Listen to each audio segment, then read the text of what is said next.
He says that there is, even if Nietzsche referred to these two kind of people, the Barry Gell-Mann and the Nobel Prize, thought that there is some people like him, like they have both sides and they try to integrate both sides, the right brain and the left brain. They want to integrate them better. And he calls that the Odyssean.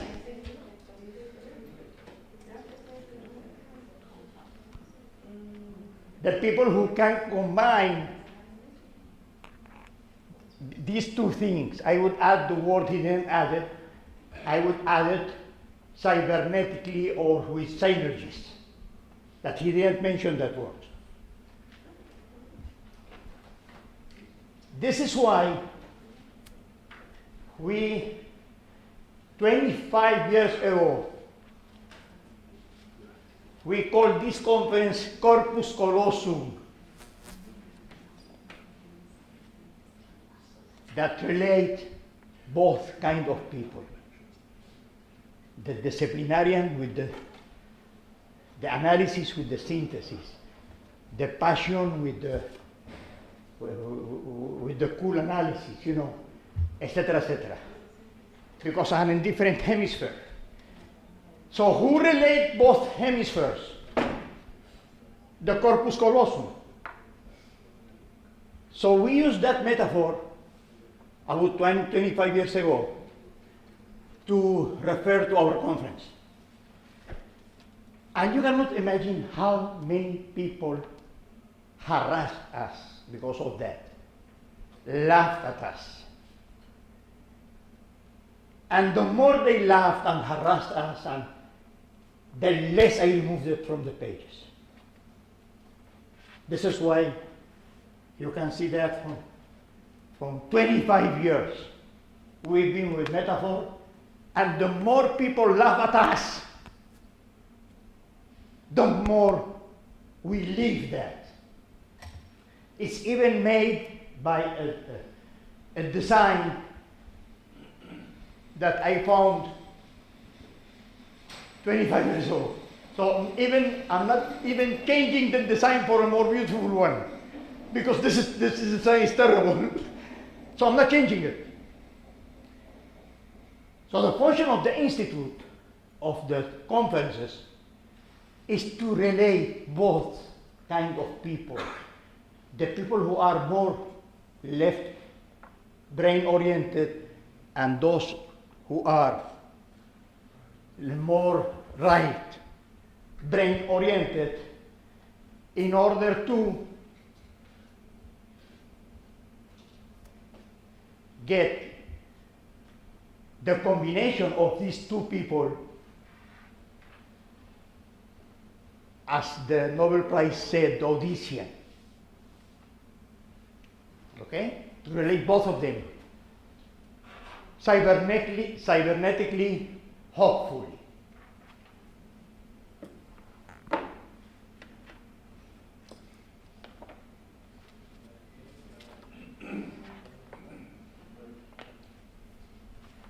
This is another page that you can find in our writings about what is interdisciplinary communication in that context that I just provided in few words. So to relate both at the same time, to integrate them, to relate them, if not integrate them, at least relate them. You need interdisciplinary communication. If not, how are you going to do it? So we are trying to do what this Nobel Prize said that should be done. Because there are people that they were born more left oriented and other more right oriented. That's the reality. So let's relate them as in our brain, the metaphor of our brain, relate that. So people with more orientation, left brain orientation, and people with right brain orientation, let's relate them. So you can take advantage of him in the good sense, and he can take advantage of you, because you see things that he's not seeing, and he's perceiving things that you are not perceiving. So combine that. You see what I mean? The same way that you have two brains that combine. Comprehend and I can be liberate. Yes. That's mean tolerance. That's it. So you cannot do that if you are not tolerant. So the people who are not tolerant are the people who were harassing us for 25 years in the web and every place because of that picture.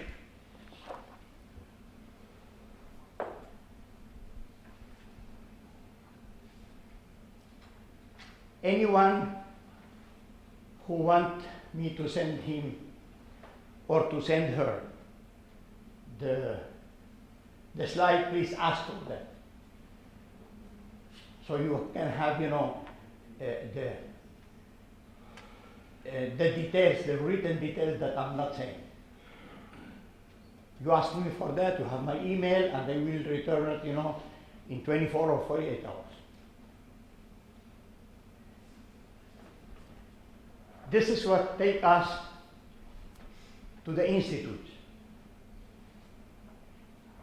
This figure is in our webpage of the IEEE, which means to relate, and this has been in the webpage for about from the 2005 up to the present, in order to make more clear the other thing that we were harassed about. So we complemented it with some more details about the relationship between intradisciplinary communication and interdisciplinary communication. As I said this morning, there is no way that you can have interdisciplinary without disciplinary. You need discipline to relate them. If you don't have the discipline, what you cannot relate. And if you don't relate the discipline, you are not living with the real world. Hey, can any one of you tell me where is mathematics? Where? Is it here, mathematics? Ask Plato. Huh? Ask Plato. Oh, the cave, the Plato cave.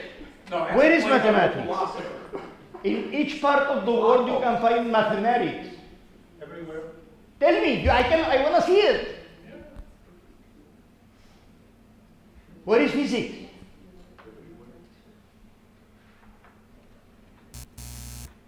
Depending on the world, everywhere.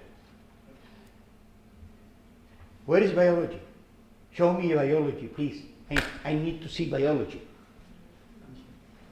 Biologist, not biology. Show me electrical engineering. Where is it? Reality does not have any discipline. We need discipline to understand reality. Because the reality is so complex that we cannot have it in our neural networks. We cannot have the complexity of our neural network is a lot less. It's not even the 1 per million of the diversity and complexity that you have in nature. So there is no other way to understand the reality than with disciplines. Chunks of realities. And these chunks are not in the reality. You as human being, you are inventing the chunk. You are inventing the chunk. You are inventing physics. You are inventing biology.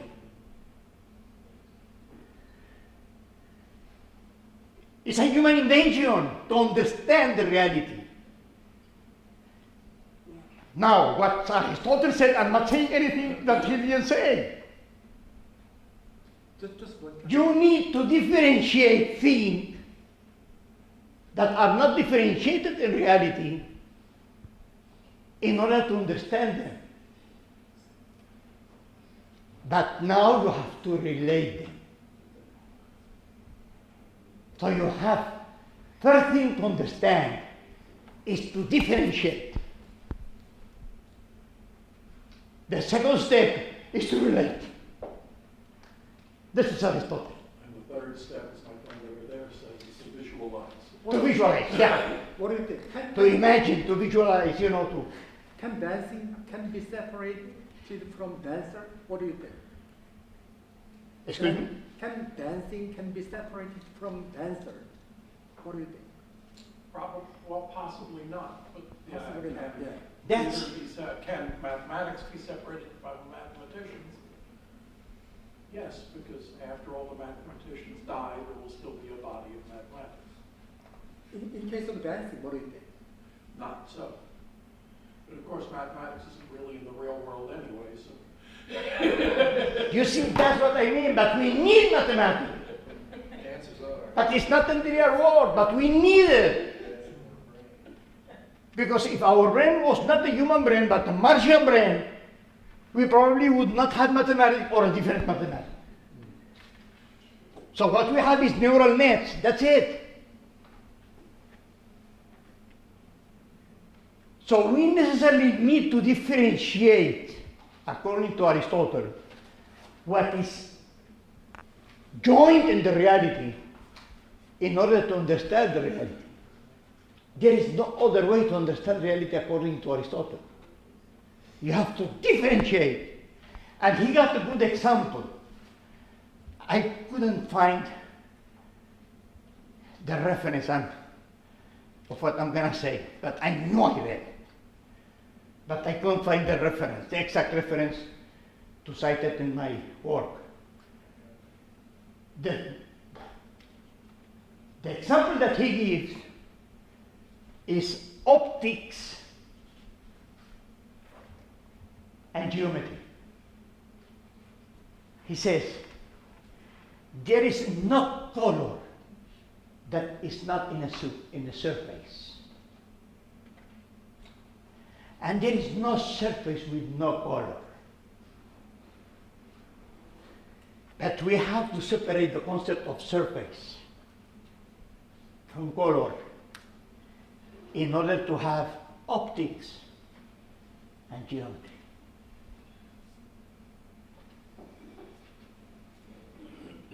Because we cannot mix optics and geometry, but we have to relate them. We need to separate them in order to understand the reality, because geometry is something and optics is physics. So we have to separate what is not separated in the real world, which is surface and color. And this is a good example of what I'm trying to say. You have to separate what in reality is not separated. This is the disciplines, the consequence of that. But reality has no disciplines. So we have to differentiate them in order to relate them. Because if we don't do that, we have a confusion. We will be confusing optics with geometry. A huge confusion. Which is different than to differentiate them, because when you relate optics to geometry, then you understand better the reality. But one thing is to relate, another thing is to confuse, to be confused and to confuse your students. So this is what we've been trying to do here since IIIS was born.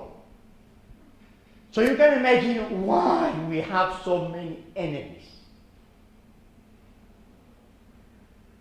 any person that would not like to go out of his disciplines is going to trash you.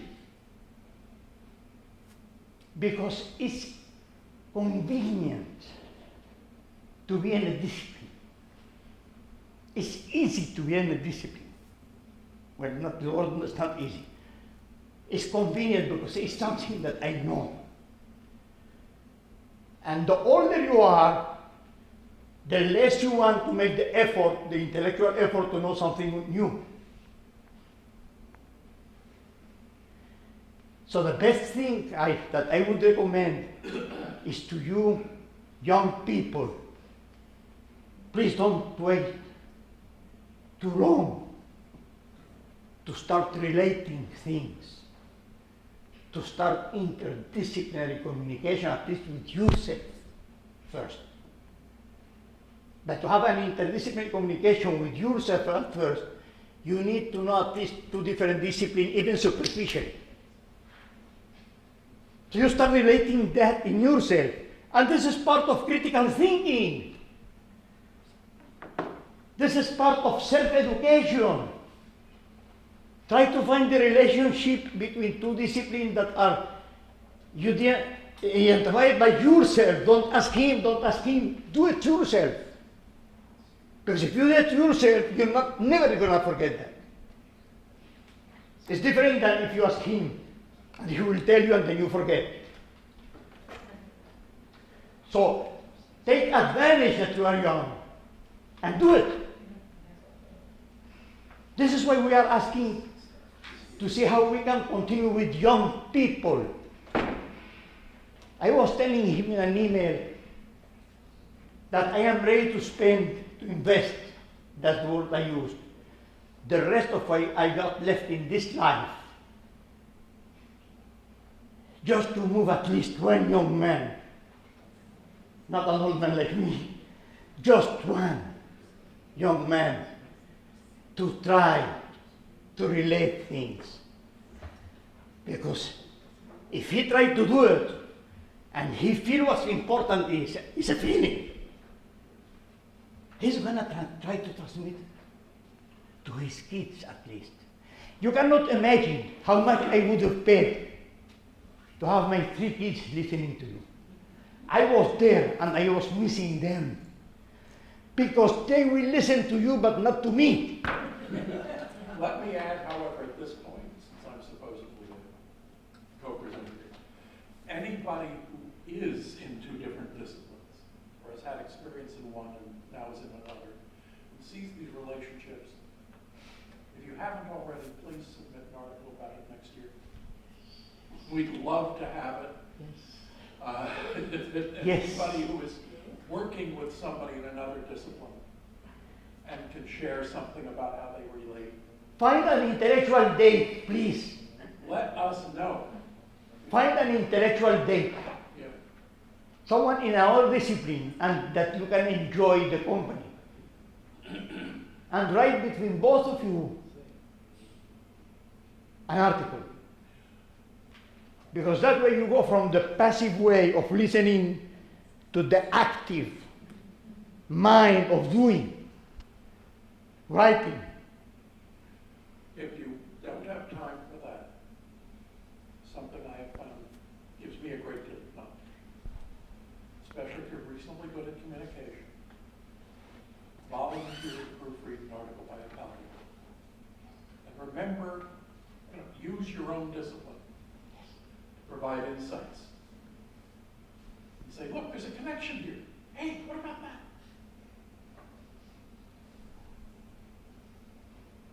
This is just like this. This is different from that. You can't always say that interdisciplinary research is only analogical. I was just going to argue with Nagib about that. Mathematical modeling is interdisciplinary. It can't be anything but interdisciplinary. And it's also producing the results. It's a disciplinary field in itself, in a sense, that's comprised of disciplines. I have seen some examples of people they work among different disciplines, but they are not aware of. You're right. They are not aware of. They, For example, for example, teaching mechanics and being married. that's a challenge. The completely different discipline.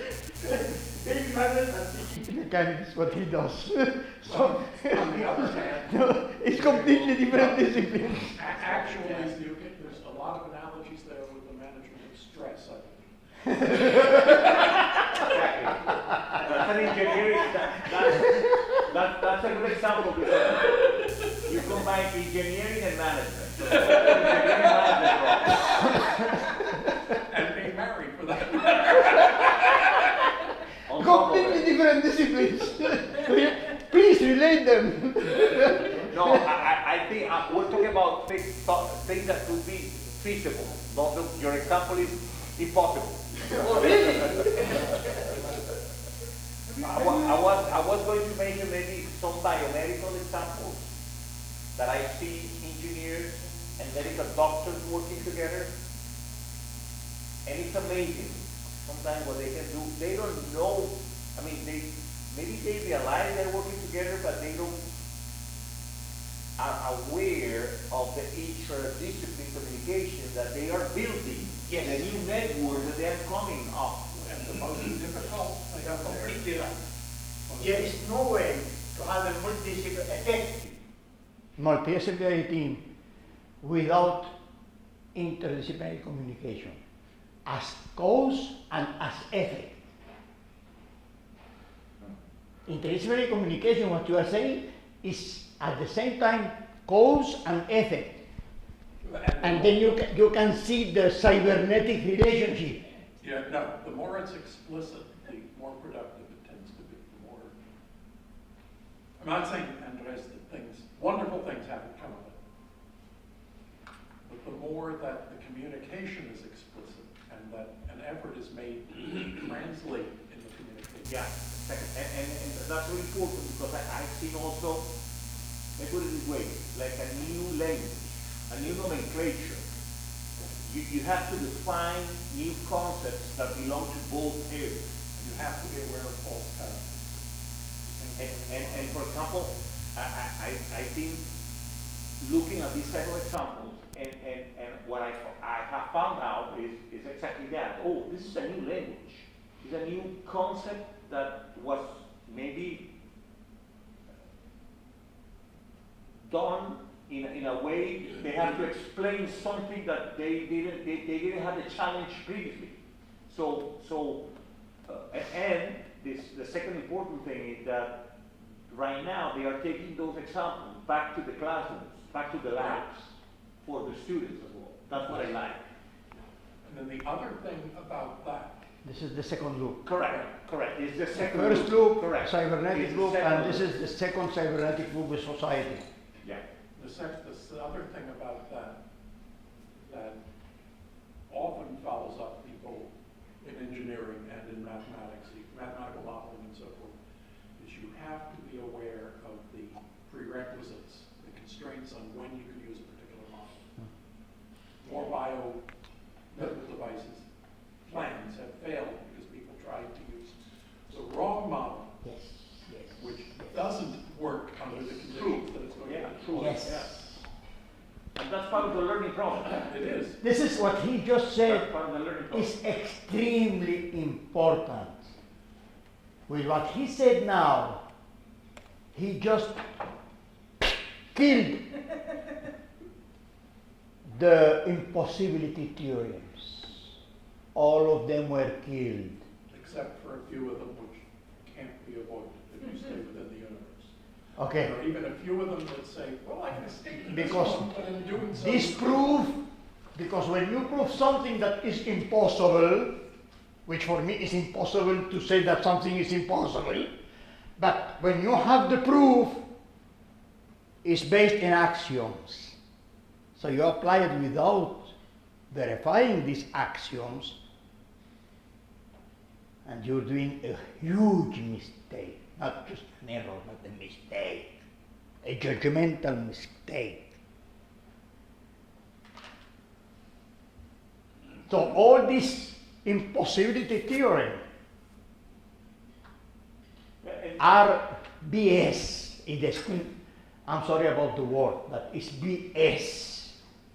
It turns out, Nagib, you literally cannot escape from either Gödel or Turing's theory. How you can prove that there is no Because- Martian? Because I can prove that there is a Martian for him, for example, him. No, because it's been proved, assuming, no, it's been proved. Assuming. No, if you expand the system, you create the same problem in the larger. Yes, that's good. Yeah, and sure. You cannot get away from it with. You cannot prove anything, any logical system without going to the metalogic. Right. And then when you are infinite, if you're gonna prove the metalogic of the system, you can need the never prove- meta-meta. You can never prove. And the meta-meta, you need the meta-meta-meta-meta-meta. Yeah. This is the greatest or one of the greatest mathematician of our time. Gödel. So why we, before talking about mathematics, we don't know about what he said, he proved that this is impossible. He really. To prove impossibility theorem. And in common sense, in law, you have to prove someone that is guilty. You cannot prove that someone is innocent. You have to prove someone is guilty. You never can prove that someone is innocent. Well, You cannot prove something that doesn't exist. You can prove something that exists. This exists. I cannot prove that this doesn't exist in March or in the moon. I cannot prove that. Unless, Nagib, we can prove you're crazy. Okay. Yes, you're right. So this is 101 in logic. It's 101 in logic. It's the first course in logic. So how come greatest mathematician would not follow the 101 course in logic? They cannot prove that something does not exist.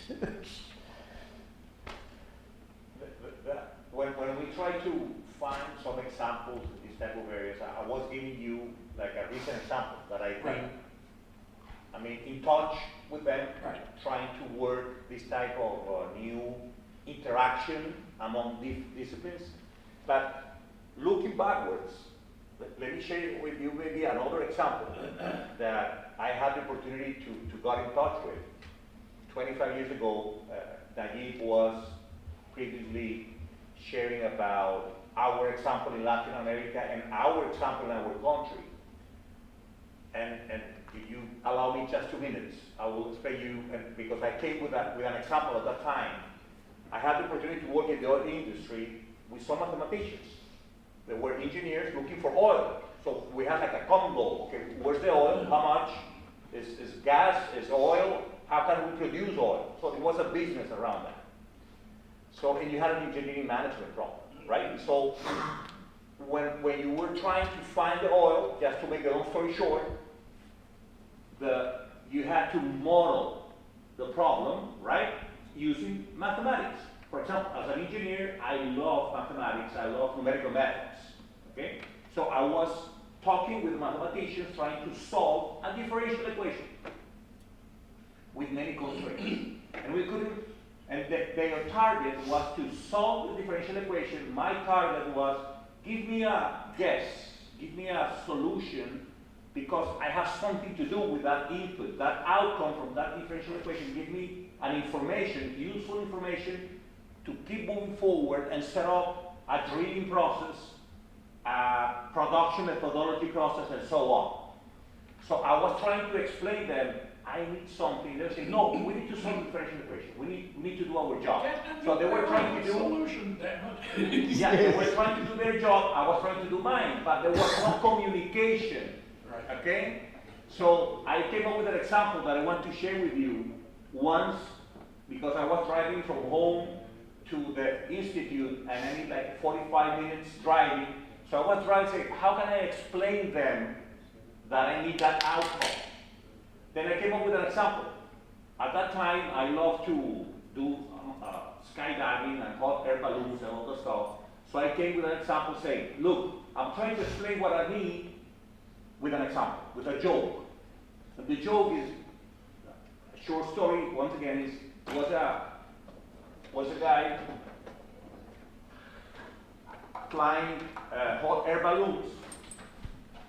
And he was flying at that time, in my time, 40 years ago, you didn't have GPS. You have maps, you have telephones, you have many things that you wanted to communicate. So he was flying, and he got into one storm, and he got lost. He could barely fly. He got lost. He lost the maps. He lost the radio communication. He lost everything. And to make the long story short, he didn't know where he was. So suddenly he was flying, and he looked at one shepherd down there, saying, hey, he was trying to talk to him, saying, could you please tell me where I am? I need to know where I am. So the guy from down looked at him and said, well, you want to know where you are? Well, you are inside a basket below a hot air balloon. Context. Yeah, you're right. Okay. Can I ask you a second question? Yes, please, go ahead. Are you a mathematician? Yes, I'm a mathematician. How did you know I am a mathematician? Well, your answer is 100% perfect, but it's completely useless. So I told them, I don't need the final analytical solution of differential equation. I need a guess to solve my problem. I need to know where I am. Yes. So maybe with this example, what Yes. I'm trying to say, what I try to illustrate is that sometimes we need to come up with a new nomenclature. I was asking a question, where I am. And the guy from downstairs, he understood the question using his own logic and rigor. Yes. His frame of reference. Right? Yes. And then I answered your question as per my logic. And what I was trying to tell them, folks, maybe we need to change a little bit our constraints, our framework. You have to understand me, and I have to understand you. Yes. It's very simple. Let's move forward together. Right. So, And as that's per your question, I'm trying just to share. That's what we example. said this morning. This requires creativity. Correct. Well, and the other thing that With no creativity, you cannot make the translation between two different And semiotic there was a systems. problem between translation. and Correct. the real problem was not in the syntax, was not in the semantics, Yes, it was in the and the pragmatics. pragmatic. What do we want Yes. in the answer? Yes. Rather And then than, that's and what maybe- exactly what Yes. cognitive science is giving to us. We Yeah. see what we want to see, we hear what we Yeah, want to hear. exactly. Yes. Exactly. and Yeah. that's also down to requirements. Because we have our own filters. Right. Right? Let's specify what the solution should look like. And sometimes we're looking for the solution and we haven't set up the problem statement yet, Or the constraints of the solution. or the constraints of the problem. Right? Or what Akov says. Sometimes when you are stating your problem, you are not stating your problem. Right. Yeah, and then You are when stating- we're trying for the solution you are of a problem stating- that doesn't exist. The how you would solve your problem, but you are not stating your problem. So this is why Akov says in consulting, he always asks at least twice why. When he get a client telling him, I need you to do that, please. He would say, how I can do it? He would say, before answering your question, answer me another question. Why you want that? What for? Right? What for? And then when he give you the what for, ask him at least once more, what for? Because most of the time, what the client think he need is not what he need. He think about the how he think he can get what he need, not what he need, but how. And then the first time he answers the what for, he'll tell you what this is intended to do, Yes. what its technical function is. Ask at And then least the twice, second he time says. You want to find what the, I won't necessarily say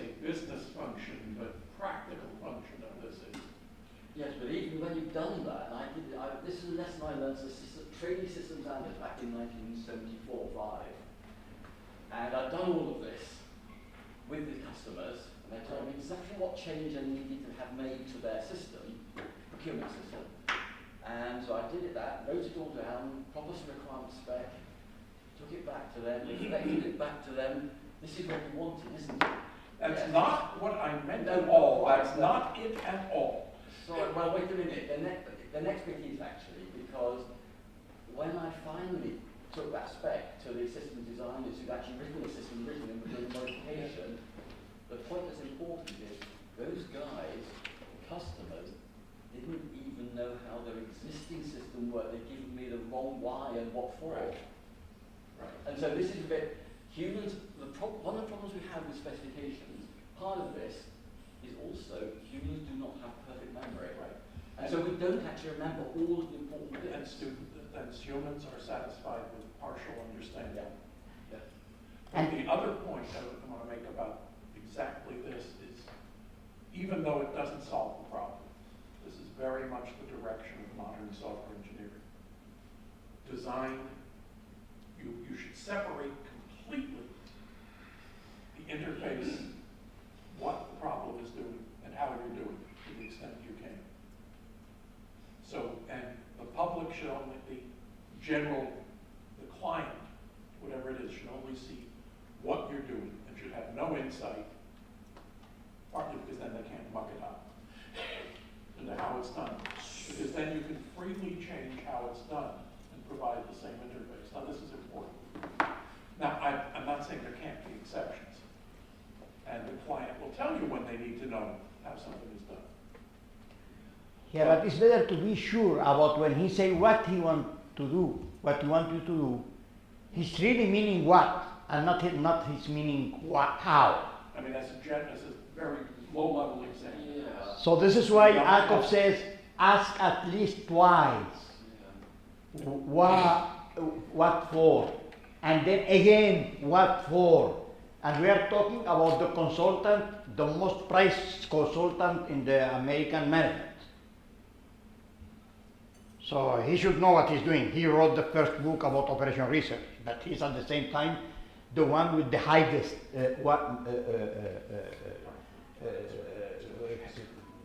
price in his hour consulting. So for some reason people pay him that. The highest one in the United States when he was living. You see? So I trust him. And if I trust him with my client, I ask at least twice. What for? One of them was a friend of mine. You know what he answered me? That's not your business. I said, I cannot help you then. You are wasting your money with me. He told me it's not your business. But in a good way because he's a friend of mine. So I was honest with him, I can't help you. And I left him. He never was my client. Because I wanted to be really honest. Because he might not be asking, he's asking about what he wants, but I'm not sure that that's what he wants, because he's confusing the what with the how. So if I give him the wrong how, he's not gonna get the right what. So I'm gonna be stealing his money. You see what I mean? So there is one thing that some of you heard me that, in other conferences and are gonna get tired about it, but I have to repeat it. When you get this loop or other of these kind of loops, any loop for interdisciplinary communication, because this is with transdisciplinary, but the same loop with disciplinary research, give you almost always a source, not with certainty, but it is a source of analogical thinking. And the analogical thinking is the necessary input condition for the logical thinking. Because logical thinking alone is sterile. Because a logical thinking is meant to verify or falsify something. Okay? But if you don't have this something, how you're going to verify it? So with analogy, you get your hypothesis. You get an empirical science hypothesis to test experimentally with the inductive logic. You get your potential theorem that you have to prove them via deduction, deductive logic. So whatever, if it is inductive logic, deductive logic, or means-end logic, or abductive logic, you need something as input to verify it.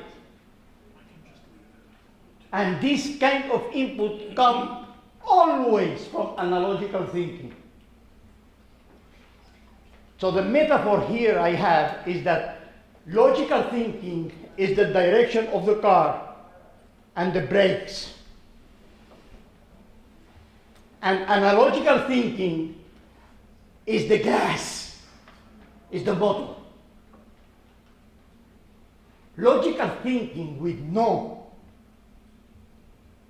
analogical input is sterile. Is that the word, you pronounce it that way? Sterile? It's sterile. And analogical thinking with no logical thinking is dangerous. This is like a car with motor and gas, but with no direction and brakes. So analogical thinking and logical thinking is something like the universal, the metaphysical. I'm not talking about women and men, okay? I'm talking about the metaphysical masculine and the metaphysical feminine. According to Ortega y Gasset, the metaphysical feminine is the direction of the world. And the metaphysical masculine is the movement of the world. So you cannot move without direction, it's dangerous.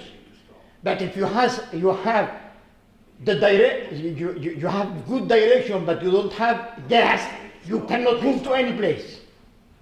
So it's sterile.